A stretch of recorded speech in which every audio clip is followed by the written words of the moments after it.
Hoje, na Escola do Amor. Como duas vítimas de compulsão em pornografia se tornaram prisioneiras do sexo e viram suas vidas serem destruídas. Pra mim era mais prático, pagava e mantinha relação. Eu não tinha, assim, nenhum interesse de querer ter uma namorada fixa.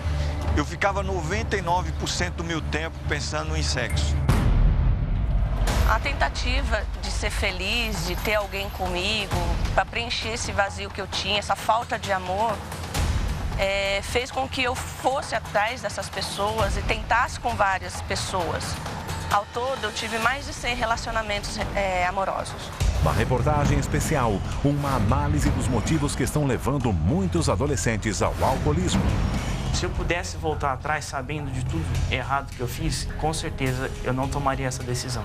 E ainda, novas tecnologias trouxeram novas dúvidas amorosas. Eu quero saber o que vocês acham disso, de apagar as fotos das redes sociais. Vocês acham que eu fiz certo? Tudo isso agora, na Escola do Amor. A aula de hoje é para casados, solteiros, pessoas maduras e jovens apenas começando na vida. Vamos falar hoje sobre este tema aqui. Como o histórico sexual de uma pessoa pode afetar a sua vida amorosa. Cristiane, são muitos casos que podem afetar. As pessoas normalmente, Renato, pensam que não tem nada a ver uma coisa com a outra, né? Que o sexo, elas podem tirar o sexo do relacionamento, elas podem ter quanto sexo quiserem antes do casamento, que isso não vai afetar o casamento. Então, nós vamos mostrar para vocês hoje que, infelizmente, afeta sim.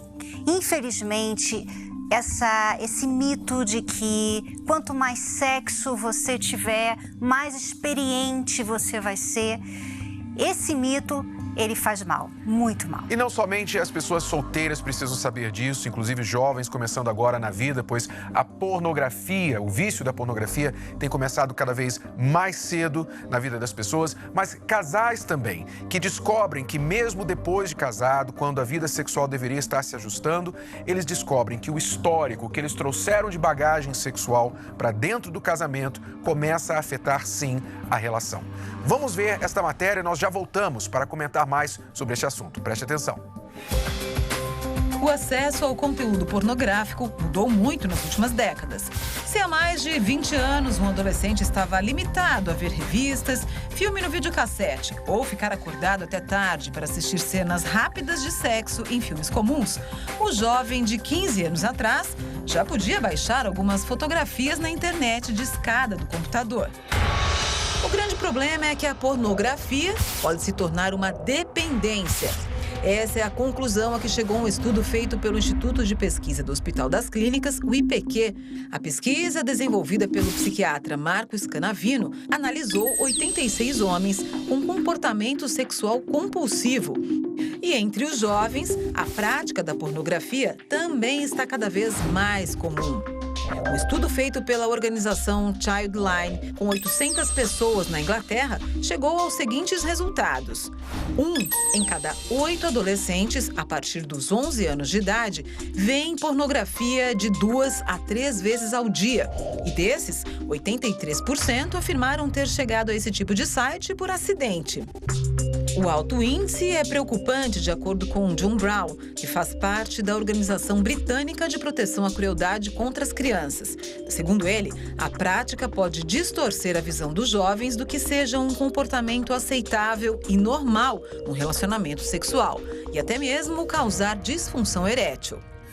Os fatos e os dados são alarmantes e não estão melhorando, Cristiane. A cada vez nós vemos a coisa piorar. A sociedade está normalizando coisas e comportamentos que antigamente eram anormais, eram exceções. Hoje já estão se tornando a regra. E eles não estão falando das consequências, né? Porque o que se vende por aí é que quanto mais pornografia você vê, mais apimentada a relação vai ser.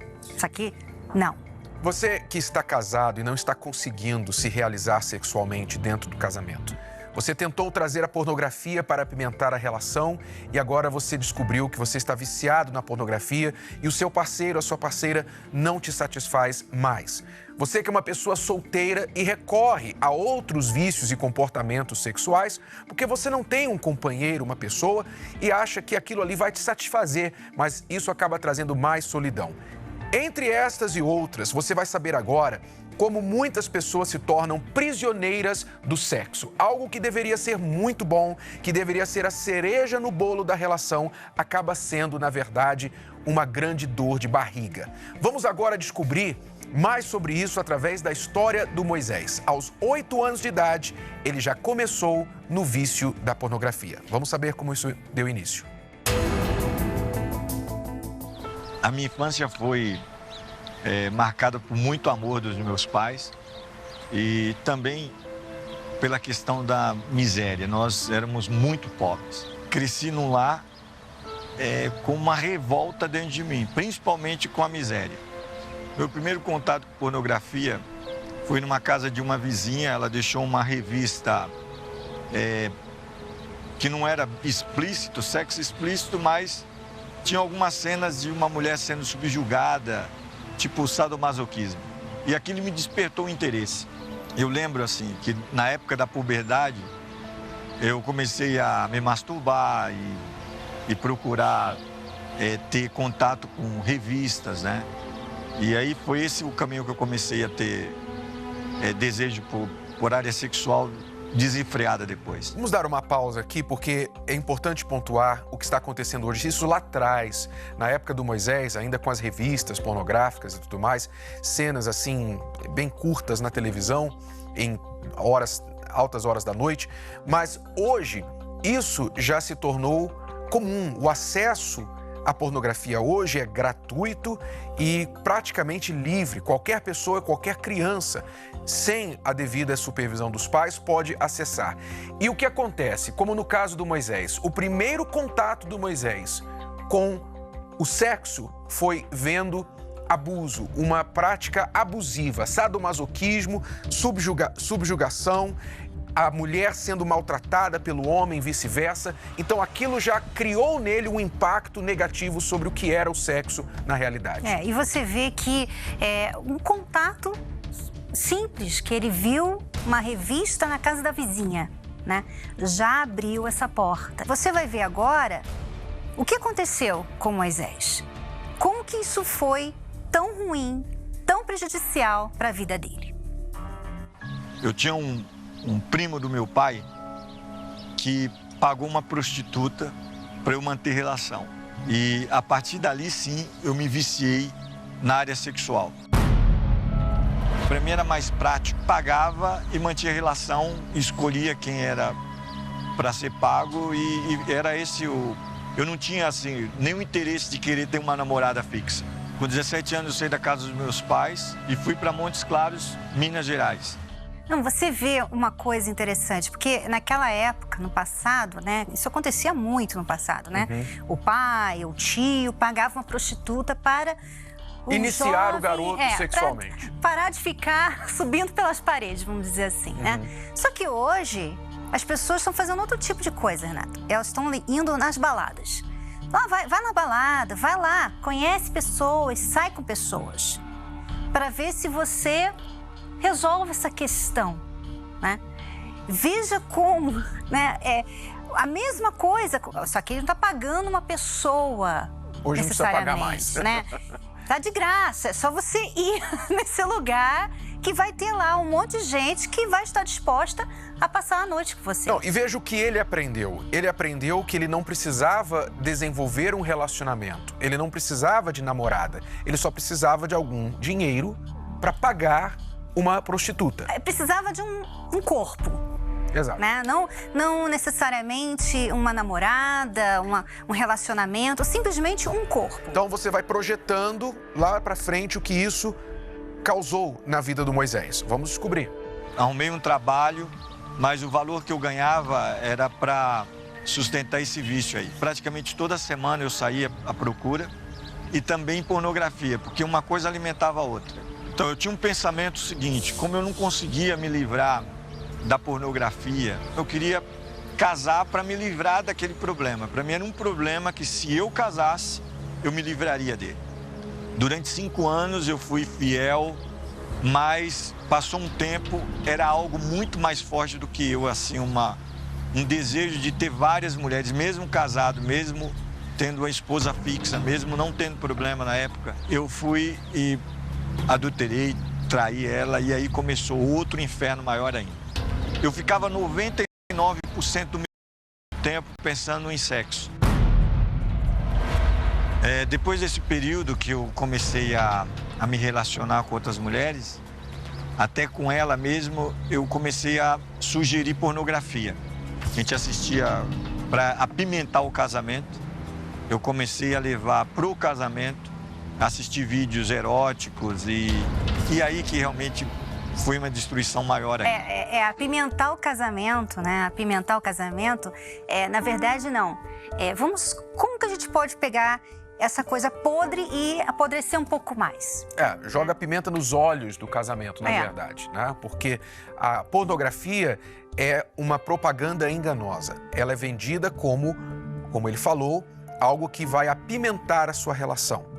Depois das primeiras experiências, você descobre que para você ter a mesma sensação, você precisa se aprofundar como uma droga, algo cada vez mais forte, uma dose cada vez mais forte, até que aquilo causa uma dependência. Tendo causado a dependência, então a vida sexual com o parceiro real já não é satisfatória. Você já não consegue desempenhar sexualmente com o parceiro sem a ajuda da pornografia. E é por isso, Cristiane, que muitos homens, antes de ter sexo com a mulher, eles têm que ir no banheiro, olhar um filme de pornografia, um vídeo de pornografia, para ter ereção e aí então vir para ter relação sexual com a esposa. E a intimidade, Renato, aquele momento íntimo do casal, não é mais sobre o casal, né? Porque se você está tendo que assistir outras pessoas para ter esse momento ali com a sua esposa, com o seu marido, isso quer dizer que esse momento não é com ele ou com ela.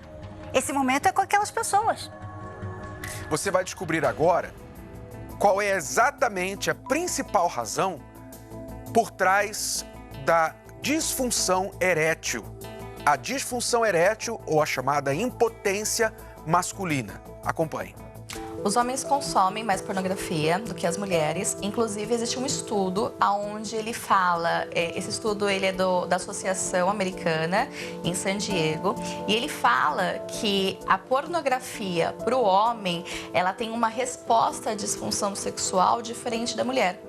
Nesse estudo, eles fizeram a pesquisa com 300 homens de 20 a 40 anos e é um fato mesmo. Quando o homem ele tem muito acesso, com muita frequência, a conteúdo de pornografia, ele tende a ter uma disfunção sexual. Isso acontece por quê? Porque quando ele está assistindo a pornografia, o estímulo é completamente visual.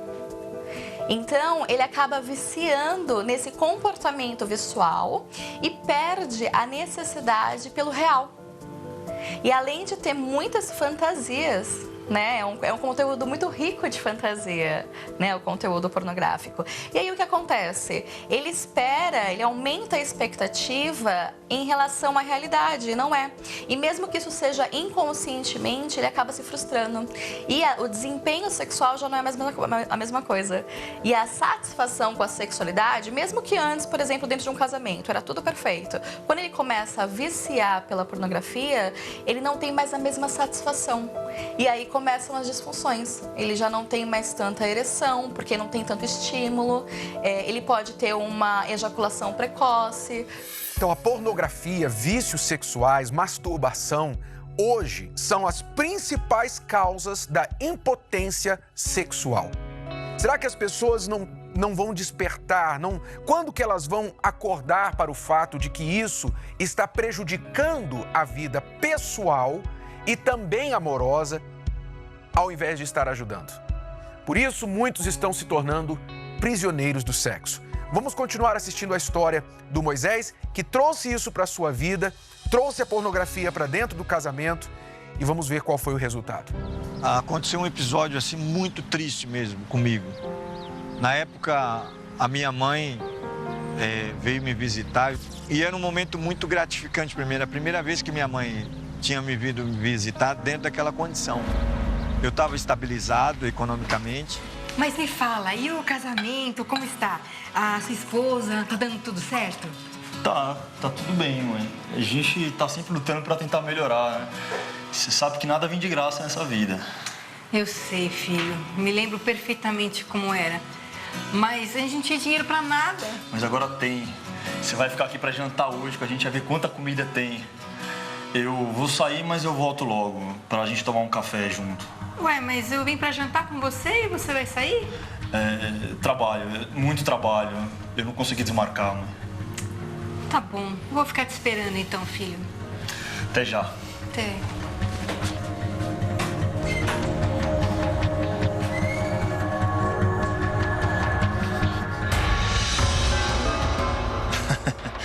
Espera aí que eu tô indo pra ficar com vocês duas.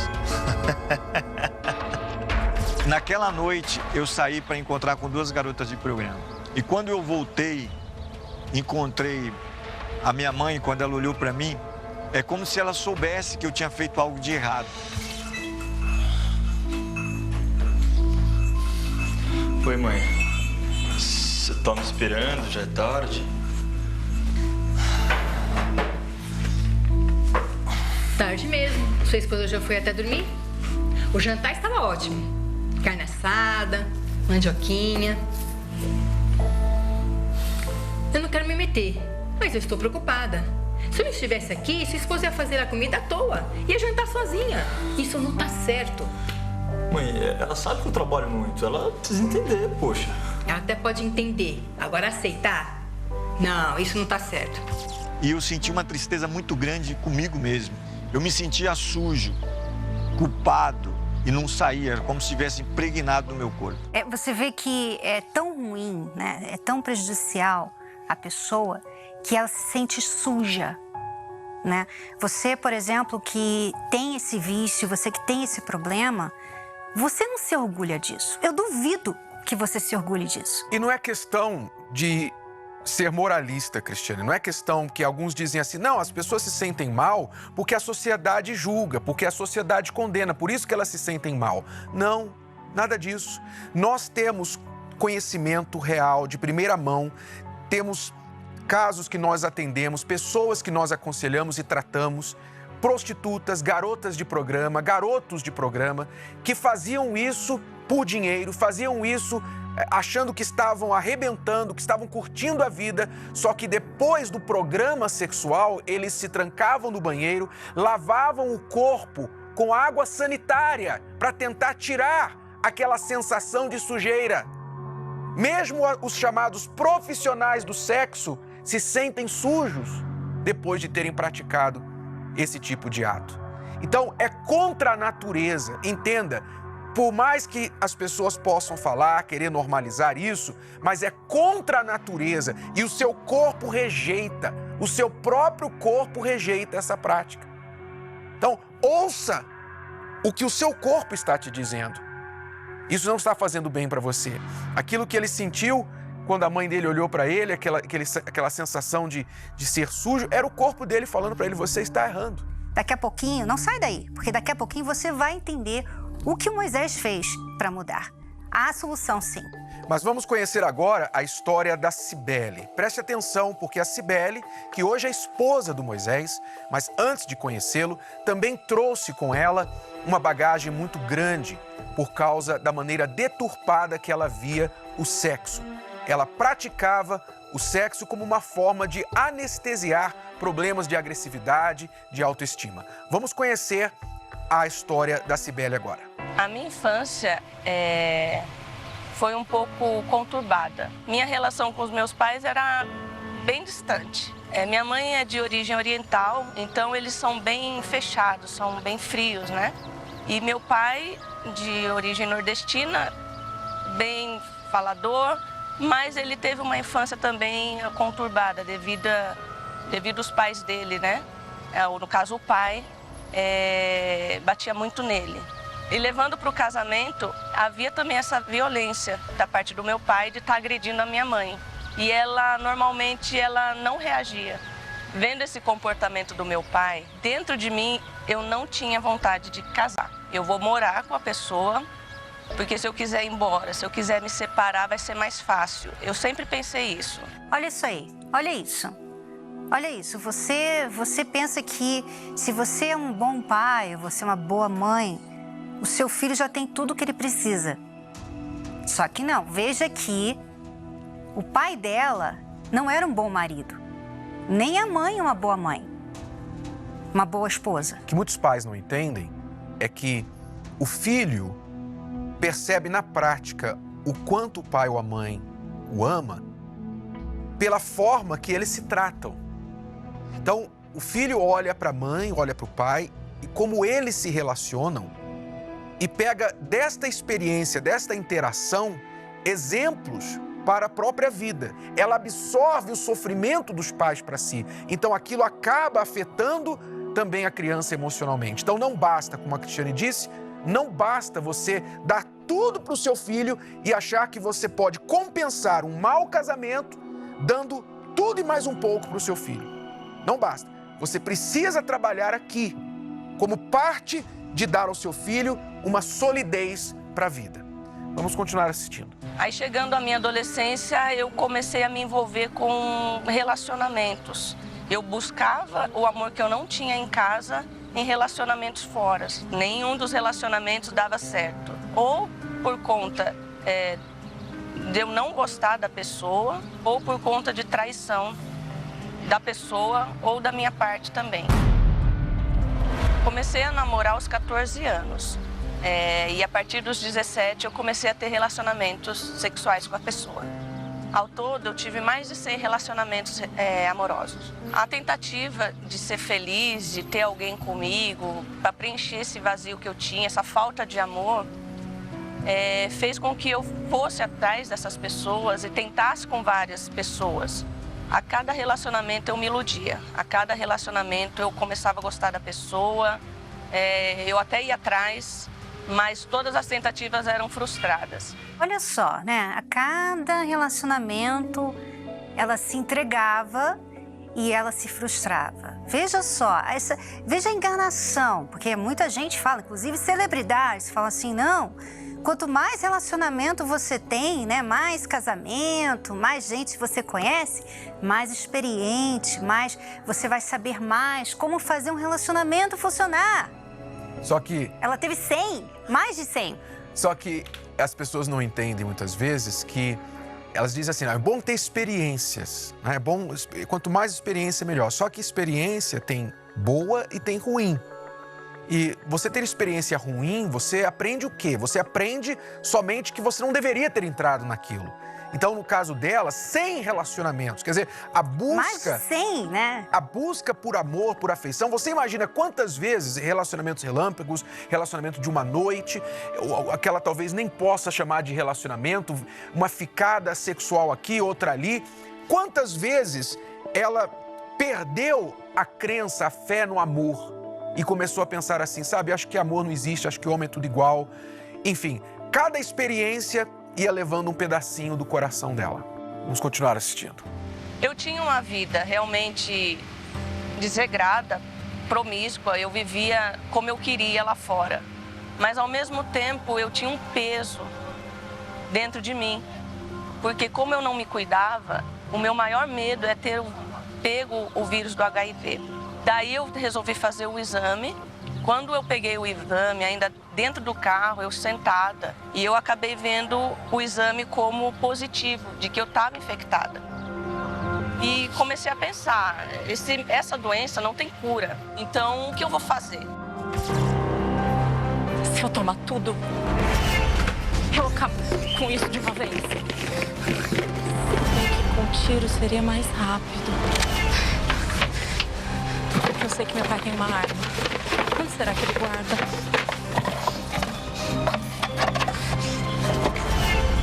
Eu vou dar um jeito de acabar com a minha vida. Meu Deus do céu, o que eu faço? Eu não vou conseguir conviver com essa doença. Eu vou acabar com isso agora. Eu cheguei até a pegar os remédios, meu pai tomava muito remédio, coloquei do meu lado, peguei água.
que eu tô com HIV.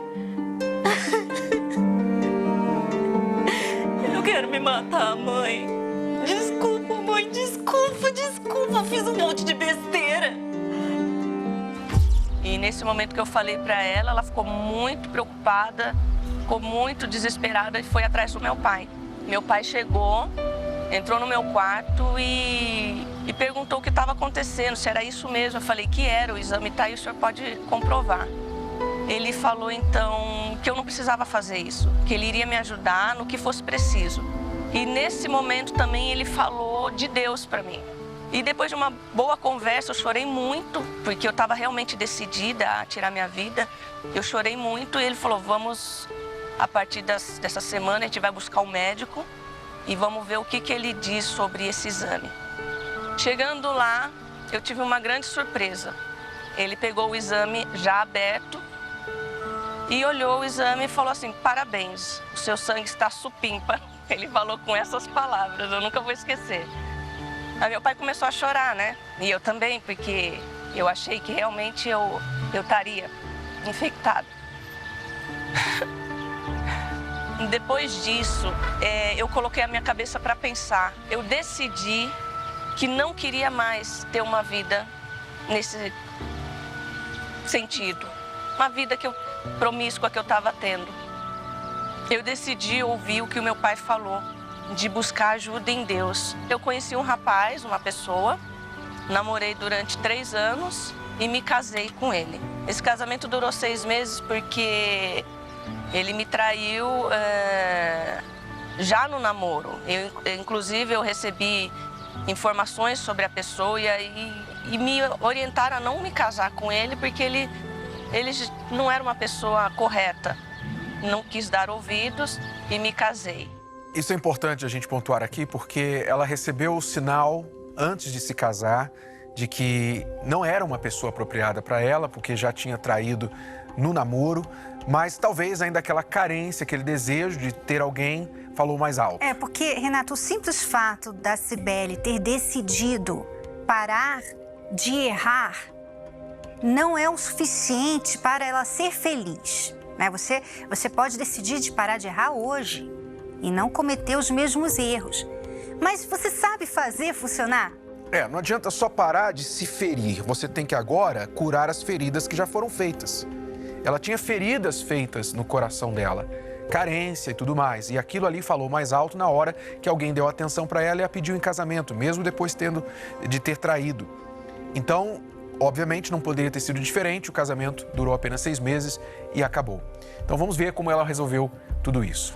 E com mais ou menos 6 meses de casamento, indo para a nossa casa, eu encontrei ele com a moça na minha cama, na minha casa.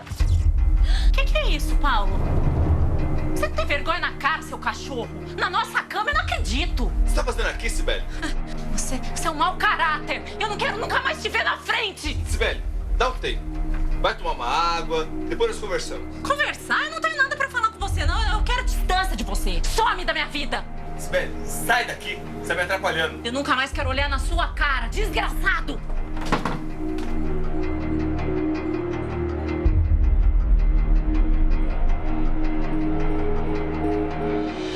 Ele começou a me xingar, mandando eu ir embora, que eu estaria atrapalhando. Aí eu fui embora, daí eu me separei e decidi realmente a começar a frequentar as palestras. Então foi assim que a Cibele chegou às palestras do amor inteligente. Vamos saber agora como foi que o Moisés veio buscar esta ajuda depois de tantos erros e desacertos. Vamos ver. Viciado em pornografia e prostituição, Moisés chegou ao fundo do poço quando sua mulher, cansada dessa situação, resolveu sair de casa. Até o dia que ela pegou as roupas dela e foi para a casa do pai dela, saiu de casa e levou meu filho. Aí ela foi embora e eu comecei a ter depressão, porque levou o meu filho e naquela ocasião eu não conseguia mais trabalhar, eu não conseguia desenvolver os trabalhos e ficava praticamente dentro do apartamento sozinho, me culpando. Quando ela foi embora e para eu resolver isso, eu falei, não, agora que eu vou sair com todas as mulheres que eu consegui sair, porque eu tô livre. porcaria eu fiz da minha vida. Tanta dor, eu só faço besteira. Esse vazio vai me matar.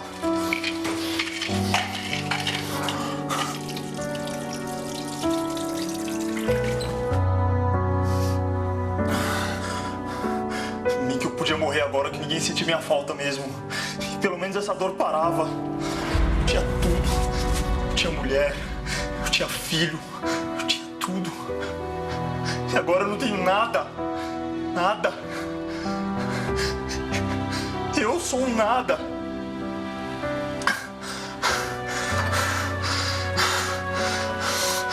Eu não quero mais isso na minha vida.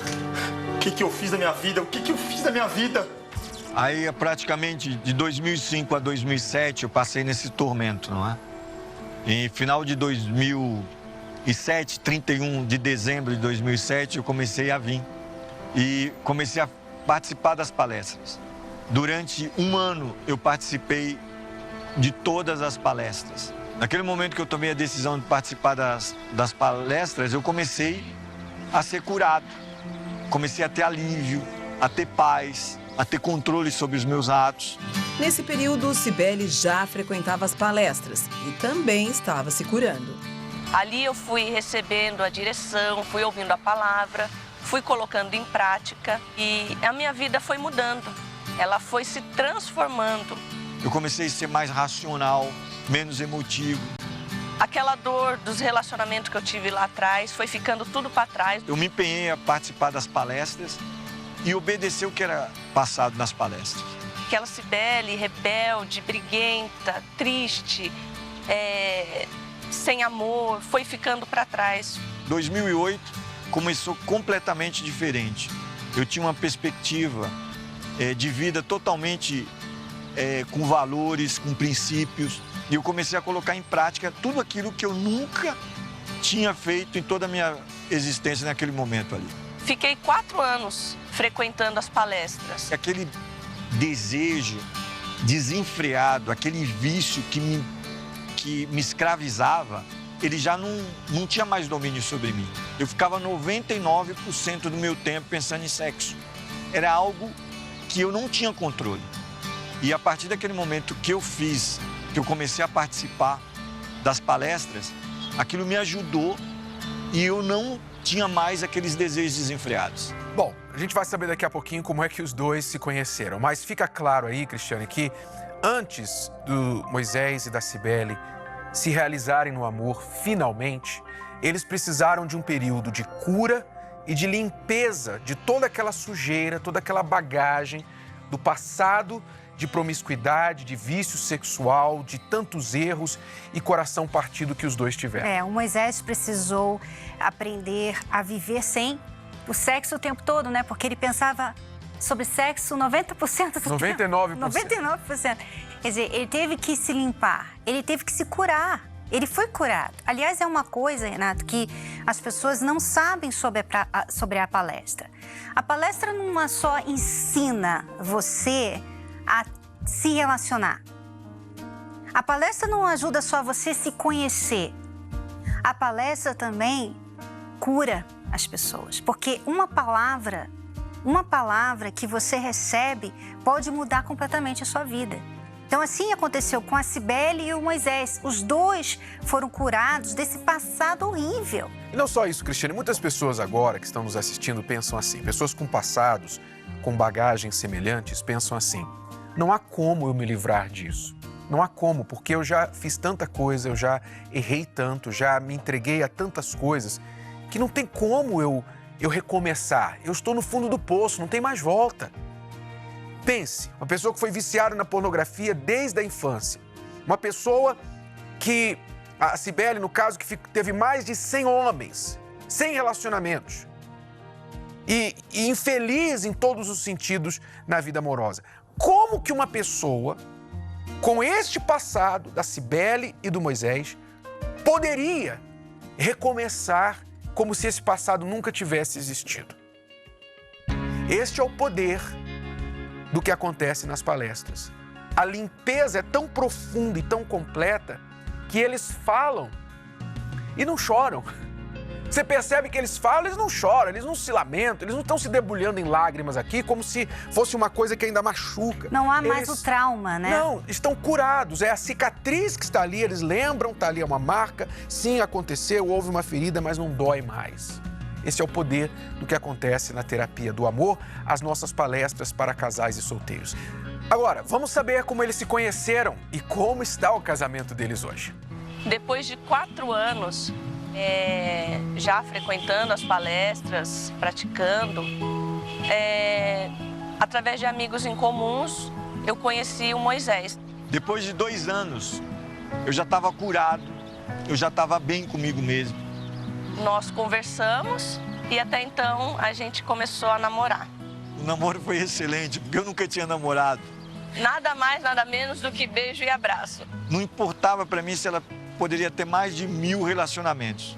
O que me importava é que eu seria o último e que eu ia amá-la muito. 6 meses depois, nós nos casamos.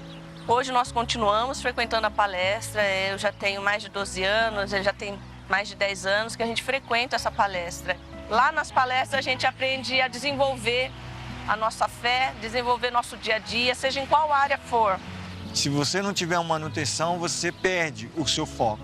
Então as palestras me ajudam a manter o meu nível de amor, de respeito, de carinho pela Cibele em alto e ela também por mim. Para quem não queria casar, para quem teve vários relacionamentos e nenhum deu certo, hoje eu vejo que há chance da gente ser feliz. Hoje sou completamente feliz. E sou muito bem amado e amo minha esposa.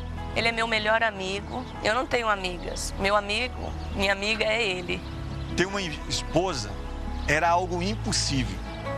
Mas depois das palestras, eu vi que era possível. Queremos agradecer ao Moisés e à Cibele, que estão muito bem, estão aí dando o exemplo de que há sim solução, mesmo depois de um passado tão difícil, um histórico sexual tão manchado como o dos dois. Parabéns, continuem trabalhando na vida amorosa de vocês. Bom, no próximo bloco nós vamos falar de um problema bem atual que acontece muito hoje sobre rede social. A gente sabe que você aí que tem rede social, seu namorado, seu marido, sua esposa tem rede social, você sabe do que eu estou falando. Como resolver a questão do ex lá nas redes sociais? E também alcoolismo na juventude. Vamos tratar desse tema aqui. Não saia daí. Você quer uma direção prática para lidar com os desafios da vida a dois? Você precisa do novo livro Casamento Blindado 2.0, a sua caixa de ferramentas para prevenir e resolver problemas de relacionamento. Nesta edição ampliada e atualizada, Renato e Cristiane Cardoso trazem novas experiências e conselhos para você vencer tudo que se levanta contra seu casamento. Novos capítulos, 33% a mais de conteúdo, incluindo como lidar com filhos do casal ou de outros relacionamentos, as ameaças nas redes sociais e questões financeiras. Faça um upgrade no seu relacionamento. Casamento Blindado 2.0. É ler, praticar e ver os resultados. Já nas melhores livrarias ou pelo site casamentoblindado.com. Estamos de volta e hoje um dos problemas principais entre os casais é exatamente esta cena que você está vendo aqui agora. O marido, a esposa, fica falando sozinho enquanto o outro fica no celular. Né? É o problema da disputa por atenção. Né? Olha na cara, nos olhos ou olha na tela? Ou então você tá assim, você tá falando com a pessoa e você, tá. Aliás, é isso que você vai ver agora nesta simulação aí no nosso reprovado no teste. Acompanhe.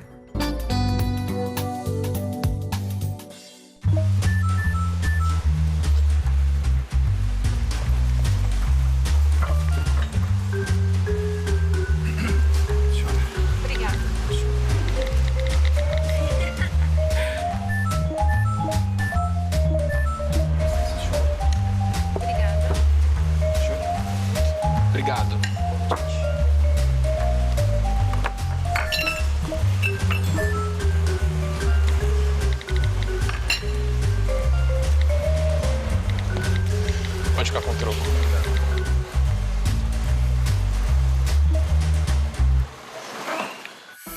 Cena muito típica aí em todos os restaurantes do mundo, né? Infelizmente. Você tem que ter cuidado disso não acontecer, porque hoje em dia o celular é aquele meio que você resolve todos os problemas de todo mundo, né? Então, qualquer momento da sua vida que a pessoa quer falar com você, ela consegue falar através do celular. Então, antes, que era assim, quando a pessoa estava em casa, né? Ou quando ela estava no trabalho, ligava-se para aquele lugar. Hoje, qualquer lugar, se ela estiver no banheiro, você consegue falar com ela por causa do celular. Então, quer dizer, o casal tem que ter muito cuidado, porque senão ele não consegue olhar nem mesmo um para o outro, né? Você está em casa, mas você não está em casa. É uma prática muito saudável para o casamento você proteger o tempo de vocês, sabe? Ter aquele momento em que você vai colocar o celular na mesa, em algum lugar lá para carregar, e você vai conversar olho no olho, vocês vão quebrar esse hábito de ficar sempre olhando no celular, conversando no celular, porque isso é um desrespeito e faz muito mal à relação. Agora, fala. Não, porque não é só isso. Se fosse só isso o problema do celular, né, Renato? O problema é que não é só isso, tem tantas outras questões, né? Você tem aí as redes sociais.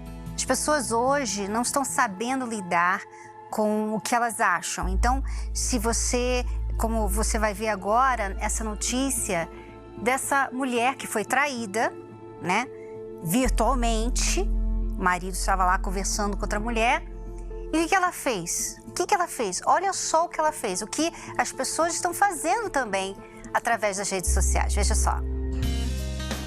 Hoje em dia, essa facilidade de trocar mensagens pela internet pode gerar um problema. Uma moça de Apucarana, no Paraná, pegou mensagens do marido com outra mulher e resolveu se vingar. Olha só como foi. Depois de pegar uma conversa comprometedora do parceiro com a outra no WhatsApp, ela imprimiu panfletos com o perfil da concorrente em uma rede social e também das mensagens trocadas por eles e distribuiu pela cidade. Na conversa, o homem deixa claro que é casado. A mulher ressalta que também tem compromisso. Namora há 5 anos e meio, mas insiste que o encontro entre eles não passaria de diversão. A esposa, furiosa, contratou até um motoboy para fazer a divulgação na praça principal em avenidas movimentadas. A esposa traída colocou até cartazes em postes. Em poucos minutos, a cidade inteira ficou sabendo. Mas depois que os panfletos vingativos foram parar na frente do trabalho da amante, o caso foi parar na polícia. A moça registrou um boletim de ocorrência contra a esposa traída. Como a mulher assumiu a culpa para o delegado, é ela quem vai responder por difamação e injúria. Como os crimes são de menor potencial ofensivo, ela não deve ficar presa, mas pode responder com medidas socioeducativas.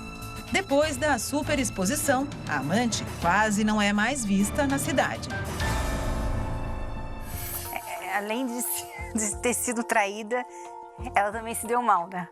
E muita gente não está sabendo lidar com isso também na questão de relacionamentos anteriores. Então, por exemplo, você teve um namorado, uma namorada, uma ex... Que tá lá entre seus amigos, né, no Facebook. Suas redes sociais estão lá cheias de fotos, agora você terminou o relacionamento e vai começar um outro relacionamento. O que você faz com as fotos do ex ou da ex?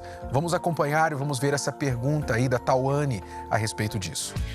Um namoro cheio de coisas boas, momentos inesquecíveis, fotos lindas que muitas vezes vão parar nas redes sociais. Só que aí, o namoro chega ao fim. É o que acontece com muita gente, inclusive com a Tawane. Como foi pra você, Tawane? Olha, tive alguns relacionamentos ao longo dos anos. Então já postei muita foto, já apaguei muita foto também. No último relacionamento, você ficou quanto tempo? Eu fiquei 2 anos. E vocês tiveram muitos posts juntos? Muitos. Eu trabalho com fotografia, ele trabalha com fotografia também, então a gente tirava várias fotos maravilhosas. Só que eu acabei apagando as fotos. Ele não apagou as fotos. Ele fala assim que eu não sou uma pessoa que ele quer esquecer. Eu apaguei porque as pessoas vão ver, as pessoas precisam saber que eu estou solteira. O fato dele não ter apagado mexe com você? Eu acho bonitinho, assim. Eu acho que é maduro, né, da parte da pessoa, assim, ter esse lance de... Ele já teve outros relacionamentos depois também e nunca quis apagar. Elas já devem ter perguntado, né? Quando vai apagar a foto da sua ex? Não, aí como é que é? Mas ele porque não apagou. Normalmente isso gera um pouco de ciúme, né, da outra parte. Você tá namorando atualmente? Não. Não. Inclusive, eu tenho uma pergunta para os professores. Eu quero saber o que vocês acham disso, de apagar as fotos das redes sociais. Vocês acham que eu fiz certo? Absolutamente fez certo, a nossa opinião. Eu vejo que neste caso aqui se aplica aquele velho ditado. A situação é nova, mas o ditado antigo se aplica. O que os olhos não veem, o coração não sente. E se você vai começar um novo relacionamento, coloque-se no lugar da outra pessoa. Você gostaria que o seu namorado, namorada, esposa, marido, ficasse lá curtindo, guardando a foto do ex, só para lembrança, não, a gente está super bem. Até mesmo falar assim, você é uma pessoa que eu não quero esquecer. A minha ex é uma pessoa que eu não quero esquecer. Você gostaria de ter um namorado que falasse isso? Acho que não, né? E uma dica para os namorados, você que está começando um relacionamento agora, sabe? Por que não tirar foto, então? Sabe? Porque você não sabe se isso vai dar certo. Porque fica tão ridículo. Eu, sinceramente, início, eu acho né? ridículo. Né? Assim, você primeiro dia. Tá lá, tira um monte de foto, aí tira todo mundo. Aí entra no teu relacionamento, começa a tirar um monte de selfie, aí depois tira todo mundo. Quer dizer, fica chato. Em vez de... né? Isso é um conselho pessoal meu para você que está começando um relacionamento. Que tal você não tirar foto? Você pode até tirar, mas não postar, sabe? E só postar quando você tiver certeza que esse relacionamento aí tem futuro. Porque senão fica chato. Aí lá vai ela de novo, olha. De novo mudou o status dela no Facebook de novo. Coitada dessa menina. Chato pra caramba. Dá trabalho, né? Alguém ainda vai fazer dinheiro oferecendo o serviço de limpar as redes sociais das pessoas. Aí, todos os ex. Dica de negócio aí da Escola do Amor. E como se não bastasse muitas fontes de estresse no mundo hoje, aqui vai mais uma pra você. Você já se pegou checando a todo momento suas redes sociais ou gastando tempo para pensar no que vai postar para que seus seguidores curtam e se interessem por seu conteúdo? Alguns usuários costumam colecionar centenas de amigos e publicar fotos em situações felizes. Mas esses relacionamentos virtuais podem trazer muito estresse e ansiedade. É o que mostra um estudo feito por pesquisadores de uma universidade na Grã-Bretanha. Eles entrevistaram 200 estudantes que costumam usar o Facebook. Dos alunos questionados, 1 em cada 10 disse que o site o deixa ansioso e 3 em cada 10 disseram sentir culpa por não aceitar um pedido de amizade. E mais da metade disseram que se sentem pressionados para fazer atualizações criativas. A maioria respondeu que usa o site para ficar em contato com amigos e não deleta a conta porque não quer perder nada de interessante. Outro resultado encontrado foi que as pessoas com mais contatos são as que passam mais tempo no site e também as mais estressadas. Quanto mais contatos, maior a audiência e maior é a pressão para produzir algo interessante sobre si. É aquele círculo vicioso, sabe? Os pesquisadores então questionaram: se o Facebook gera tanto estresse, por que você continua nele? De fato, rede social é viciante. A internet, de forma geral, a tecnologia, os aplicativos são viciantes e é preciso usar com moderação. Por isso que você não vai me achar mais nas redes sociais. Eu tenho estresse suficiente na minha vida, obrigada. Bom, agora outro assunto que afeta também a nossa juventude. Vamos tocar num assunto muito delicado agora, por isso você pode chamar o seu filho, sua filha adolescente aí para a sala, porque nós vamos falar sobre um mal que atinge milhões de crianças e adolescentes no mundo hoje. Chama-se o alcoolismo na juventude. E para a gente entender melhor esse assunto, o Valber e a Patrícia, os palestrantes do Namoro Blindado nas escolas, foram conferir de perto. Vamos ver a matéria. O alcoolismo não é um problema exclusivo dos adultos. Tem chegado cada vez mais cedo entre os nossos adolescentes. O número de adolescentes que começa a beber mais cedo é cada vez maior. E isso é preocupante, já que grande parte deles vai conviver com a dependência do álcool ao longo de suas vidas. Na verdade, todos nós sabemos que o álcool é e sempre será a porta de entrada para outras drogas e atitudes indesejadas. E é aí que mora o perigo. As consequências que um jovem pode ter iniciando o consumo de álcool tão precocemente vão desde consequências sociais, tá, até consequências para a saúde física, saúde mental e emocional. Você vai conhecer a história do Micael. Nós viemos aqui à casa dele, tenho aqui a dona Vera, a mãe, o Micael, tudo bem? Tudo bom. E você teve um contato com a bebida com 17 anos de idade, a primeira vez. Como o álcool chegou na sua vida? Foi no trabalho que eu tive o primeiro contato. Eu vi o pessoal sempre falando que bebiam, tal, que saía para bar. Eu, na minha casa, nunca tive esse contato. Mas eu falei, por que não, né? Como foi para a senhora ver o seu filho chegando bêbado em casa? Aí eu fiquei muito triste, né? Porque em casa a gente nunca tivemos bebida, a gente não sabia o porquê que ele tinha entrado na bebedeira. E como que foi esse dia que tanto marcou a tua vida? Foi uma série de festas que a gente já estava acostumado a ir. Eu sempre ia com o pessoal, bebia. Mas especialmente essa, a gente foi numa festa e teve pessoal que já tinha acabado ali e falou, a gente vai embora. Pagaram um táxi e foram embora. Eu falei, mãe, 3 horas da manhã eu vou estar voltando. Ela falou, tá bom, mas não bebe. E eu já estava virado. Aí foi onde o pessoal falou, vai ter uma festa lá próximo do Guarani, que é uma região aqui próxima. E eu queria ficar mais doido ainda. Eu falei, vamos, né? Eu lembro de eu tomando um copo no banheiro, um rapaz chegou, um amigo meu, me deu uma bebida, acho que estava alterada aquela bebida, eu tomei e foi quando eu apaguei.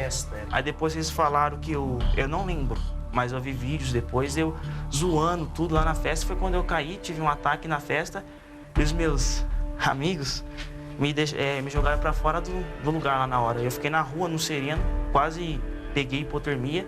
E 2 estranhos que estavam na festa, mas eu não conhecia, conseguiu desbloquear o meu celular na época, isso em 2014.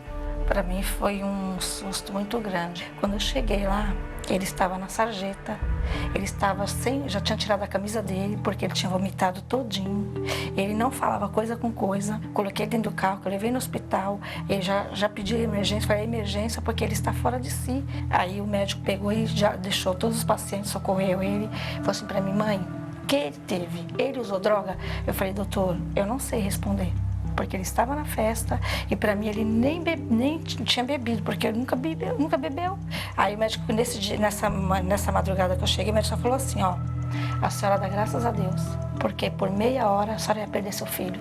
Nós temos estatísticas que são bastante assustadoras, né?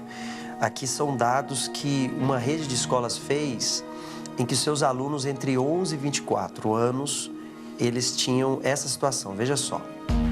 No total de 62% dos adolescentes, eles admitiram o consumo de bebida alcoólica.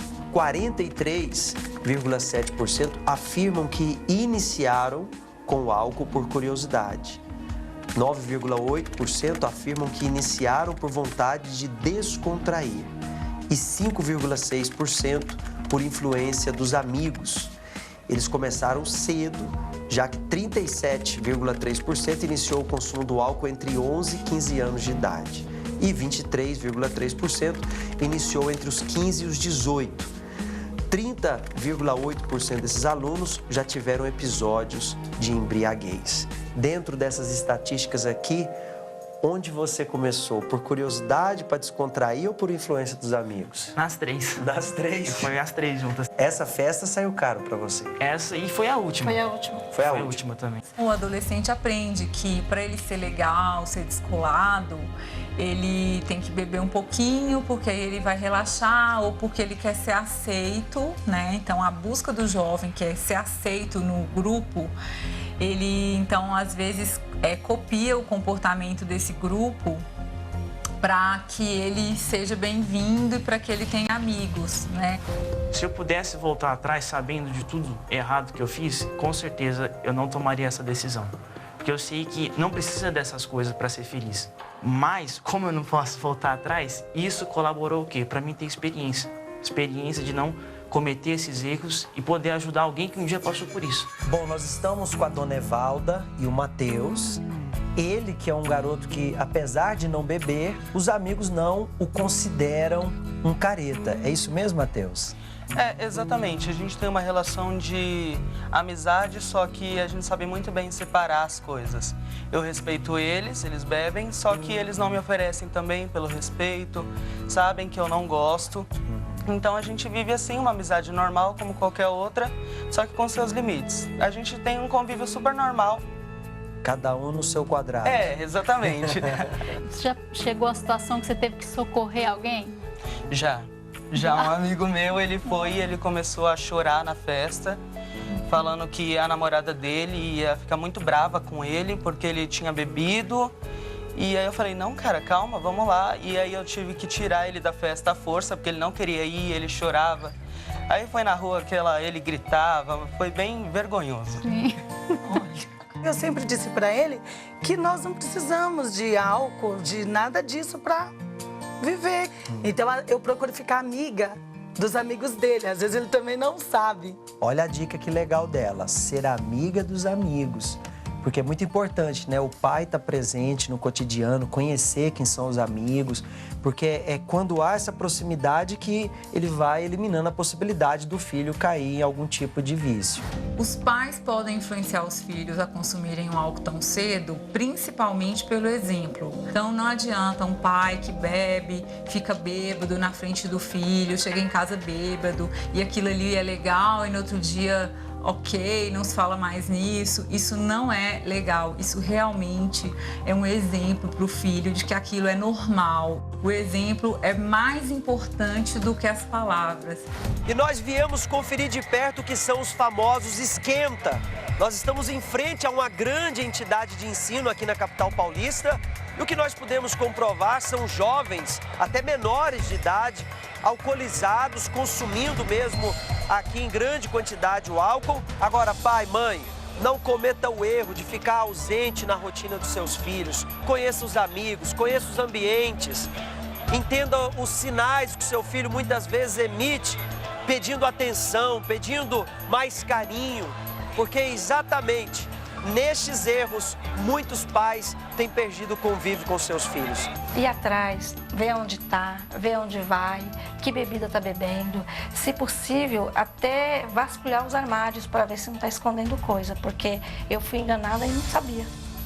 Então, eu aconselho que os pais conversem muito, muito mesmo. Não deixe de conversar com eles. Obrigado, Valber e Patrícia. Sucesso com as palestras na Muro Blindado nas escolas. E eu gostei, Cristiane, dos dois exemplos. Aliás, principalmente do exemplo do Matheus, que apesar de jovem, adolescente e estar rodeado de amigos na escola que bebem, que se entregam ao álcool, ele tomou uma decisão para ele que ele não quer se envolver com isso. Quer dizer, um jovem maduro e decidido sobre o que sabe o que é certo e errado para sua vida. Isso, Renato, é um sinal, esse é um sinal de maturidade. Às vezes, o jovem quer muito ser considerado como já adulto, né? Você jovem quer que seus pais te respeitem suas decisões e tudo mais, as pessoas respeitem você, mas o seu comportamento não te respeita. Porque você vê, o Matheus, ele se respeitou. Quando ele falou assim, olha, tudo bem, todo mundo quer fazer, todo mundo ao meu redor faz, mas eu não vou fazer. Então, esse respeito próprio, sabe, você tomar suas decisões independente do que os outros estão falando por aí ou fazendo, isso sim é maturidade. Não encher a cara para tentar mostrar que pode ou que é adulto, ok? Bom, infelizmente, nosso tempo acabou. E na semana que vem, olha só o que estamos preparando para você. Um bate-papo sobre ficar. A galera que beija um, depois beija outro, vai entender por que essa atitude pode acabar com a sua autoestima. E ainda, Rosiane e o André, um casal que não conseguia enxergar os seus próprios erros. Qual o resultado? Brigas, mágoas que se acumularam ao decorrer dos anos. Então vamos ficando por aqui, até semana que vem. Tchau, tchau. Até lá.